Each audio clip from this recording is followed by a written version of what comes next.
Gators and sports fans, get all your Gator talk, news, analysis, and opinions on the Pod Up with Matthews in the Morning podcast. Find us on your favorite podcast platform or watch us on Facebook Live between 8 a.m. and 9 a.m. every weekday. Pod Up, because we are Gator fans. So say it's great to be a Florida Gator. With Matthews in the Morning from the Crime Prevention Security System Studios. Large enough to serve you, small enough to care.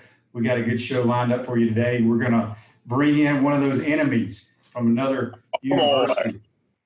Big Leon Searcy will be joining us here shortly on the Titan More Hotline. Second portion of the program, we have another Jacksonville connection, Dan Hicken, talking Jaguars and Gators football. But first, let's go to the Titan More Hotline, and we're joined by University of Miami All-American and Hall of Famer Big Leon Searcy. How are you, Leon?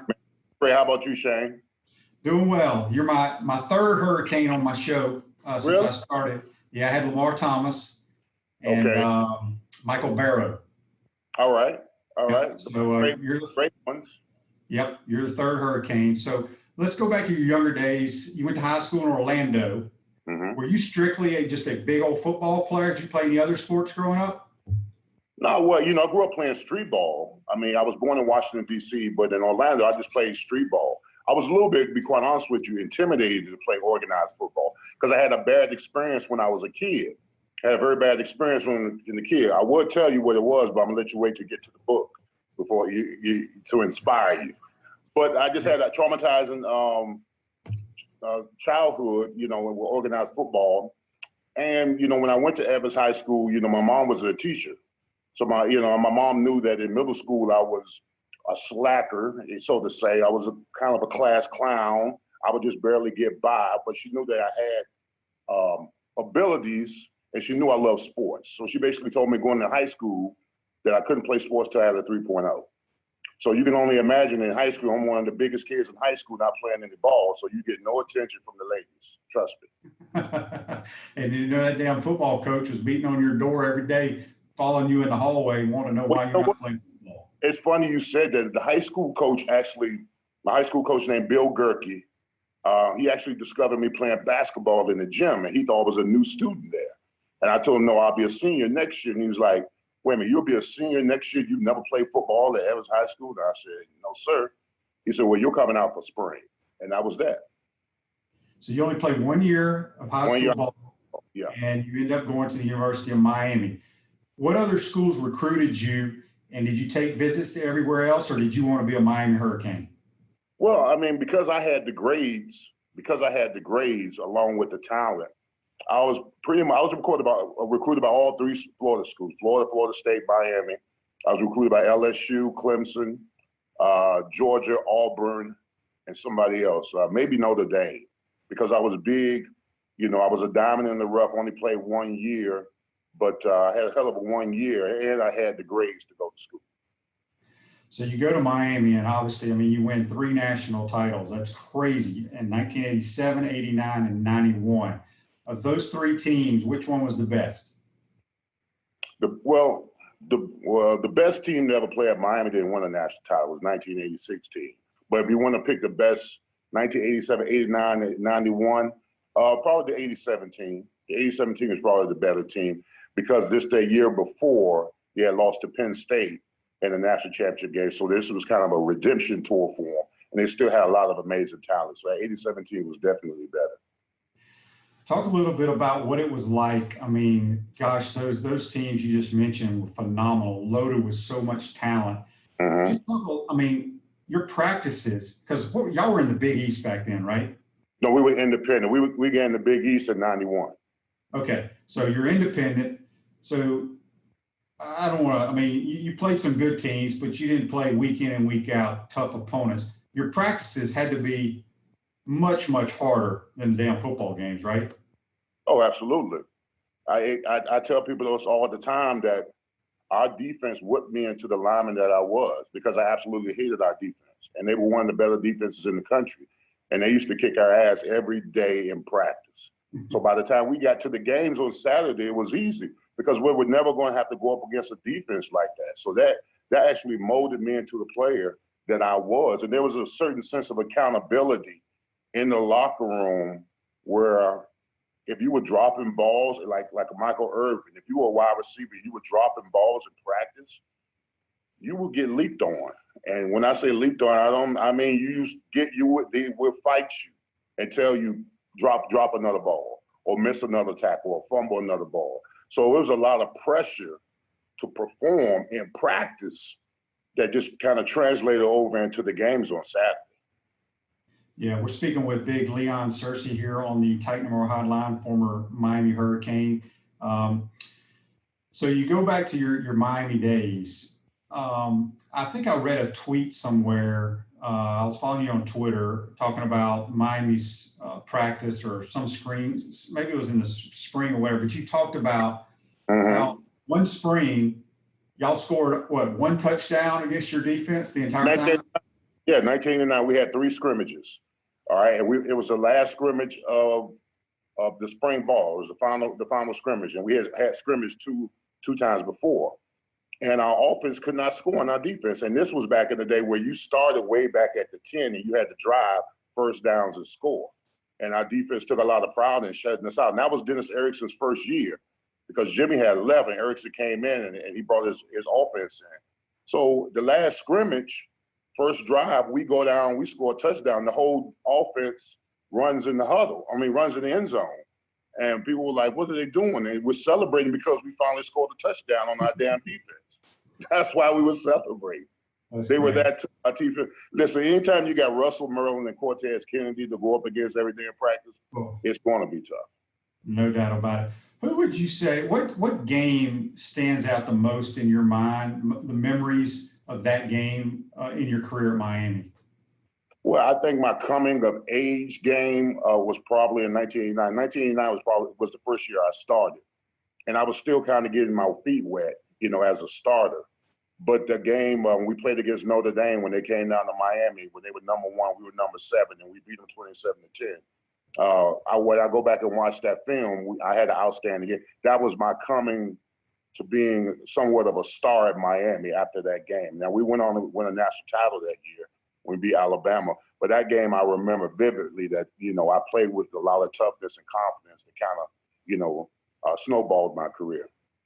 Yeah, what do you think about that that Alabama team y'all beat for the national title? We had them on the ropes in that SEC championship game. That's the game you're referring to, right? Yeah, in the Sugar Bowl. Yeah, the Sugar Bowl. The play that stands out in my mind is when y'all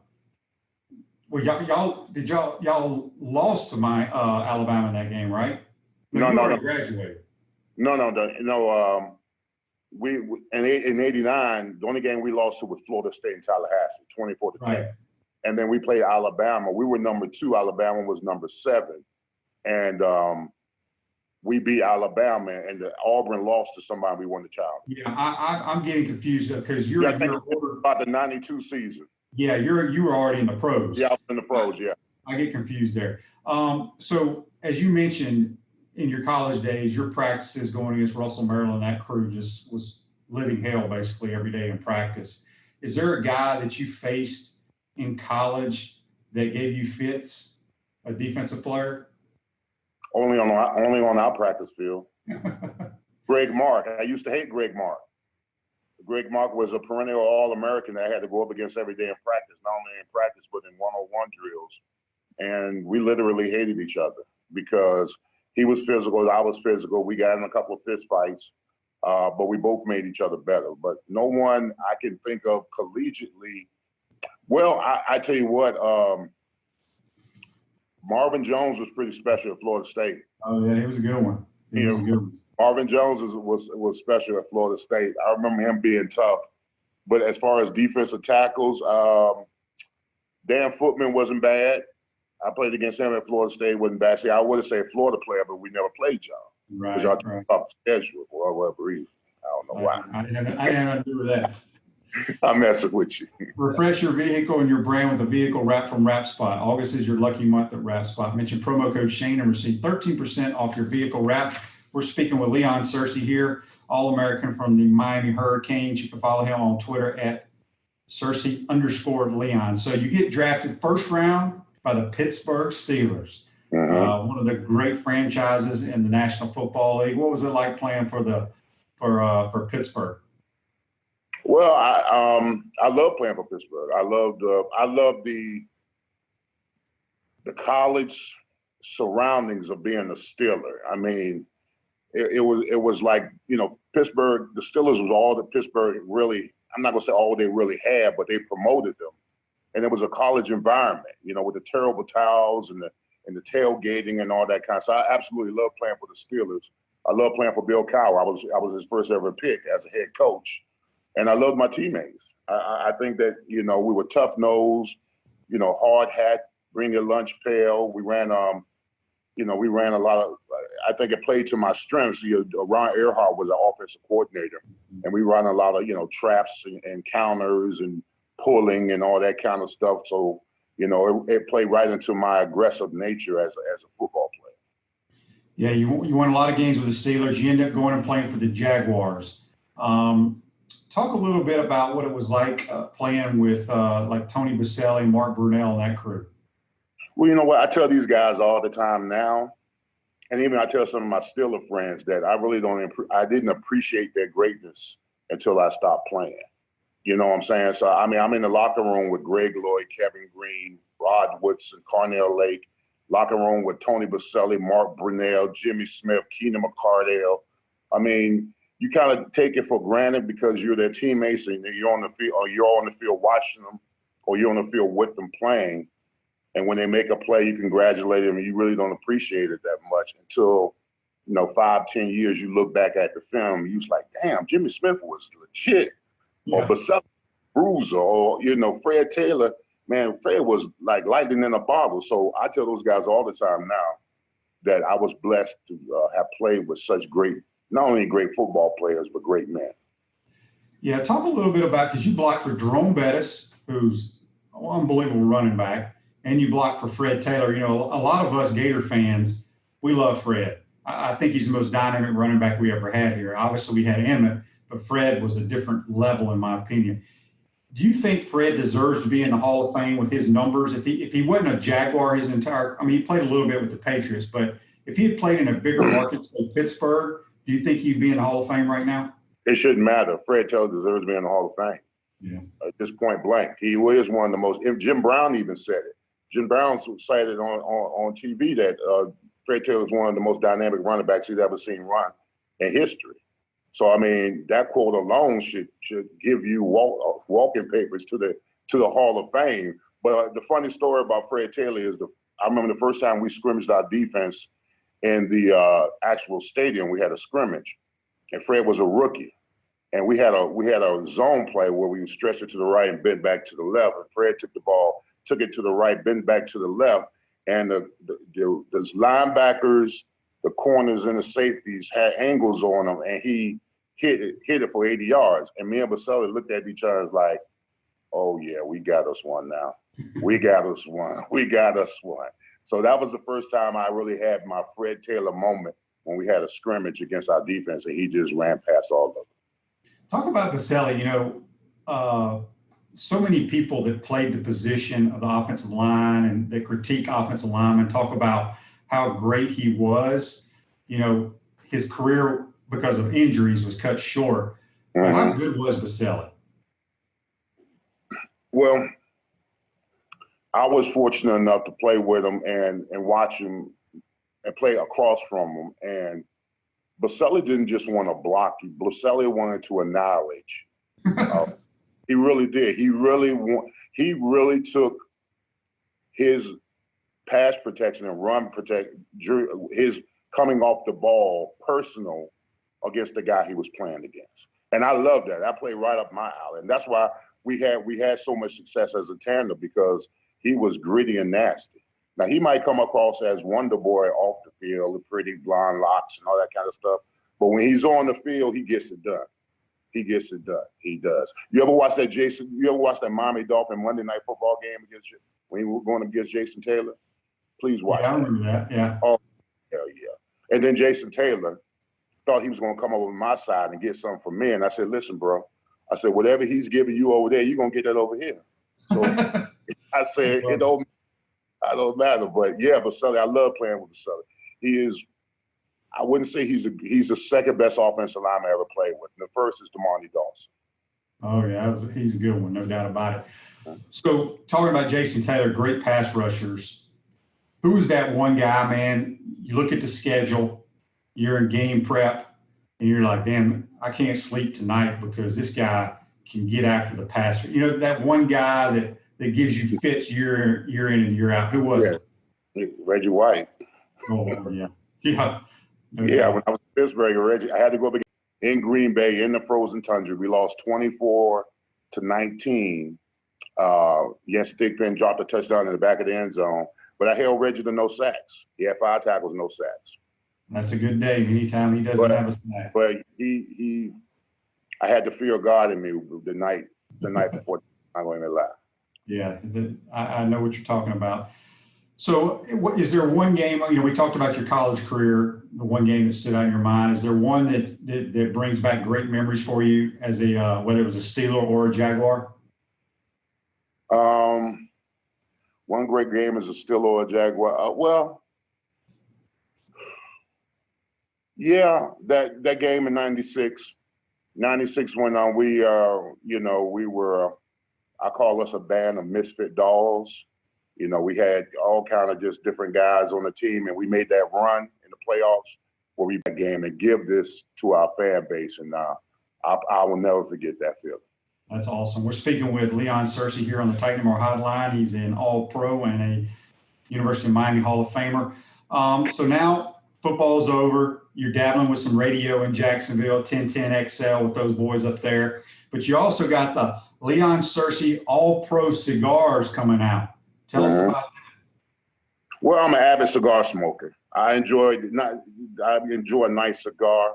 I enjoy the conversation of sitting down with good friends, smoking a cigar, having a drink. So I've been an avid cigar smoker for like 5 years now. And a good friend of mine is in Miami. His name is Alex Menendez. He owns his own company. He has a plant in Nicaragua. We met at the tailgate in Miami. And he actually prefaced the idea about, me opening up having my own cigar line. And we went with it. We're going to use his blends. We already came up with a nice logo and sticker.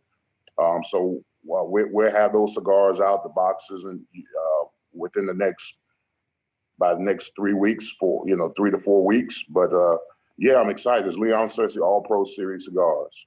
That's cool. You also have a book coming out called Fourth Down and Damn, a lineman story. Tell us what that's about. Well, but maybe you don't want to give it away, but yeah, I want to give it. It's got pictures in it. I'm telling a lot of great stories about my time growing up. Growing up in D.C., growing up in Orlando, University of Miami, Jaguars, Steelers, on the field stuff, off the field stuff. It's not rated G for sure. I'm telling you, I had to be authentic, and I had to